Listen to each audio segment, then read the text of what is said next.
দীর্ঘ 7 বছরের প্রেম তাঁদের। গুঞ্জনে সিলমোহর দেননি দুজনের কেউই। কিন্তু এবার আইনি সিলমোহর পড়ে গেল বলিউড তারকা সোনাক্ষী সিনহা এবং জাহির ইকবালের সম্পর্কে।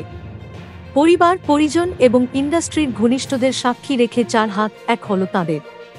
আর প্রেমিক প্রেমিকা নয়, স্বামী স্ত্রী হলেন সোনাক্ষী এবং জাহির। সোনাক্ষী এবং জাহিরের সম্পর্ক নিয়ে গুঞ্জন ছিলেই।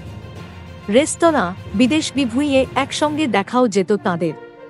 কিন্তু পরস্পরকে প্রিয়বন্ধু বলেই উল্লেখ করতেন তাঁরা। সোনাক্ষী তাঁদের সম্পর্ককে টম অ্যান্ড জেরির সঙ্গেও তুলনা করেন। তবে তাঁরা যে বিয়ে করতে চলেছেন তা নিয়ে কথা শুরু হয় অতি সম্প্রতি। কয়েকদিন আগেই সোশ্যাল মিডিয়ায় সোনাক্ষী এবং জাহিরের বিয়ের কার্ডের ছবি ভাইরাল হয়, যাতে তাঁরা জানান 7 বছরের সম্পর্ককে এবার পরিণতি দিতে চলেছেন তাঁরা। প্রেমিক প্রেমিকা নয়, এবার স্বামী স্ত্রী হিসেবে একসঙ্গে জীবন শুরু করতে চলেছেন। এতদিন তাঁদের নিয়ে যা গুঞ্জন ছিল তা সত্য বলেও অডিও রেকর্ডিংয়ে ঘোষণা করেন। Thank you so much for watching. Subscribe our channel and press the bell icon for more updates.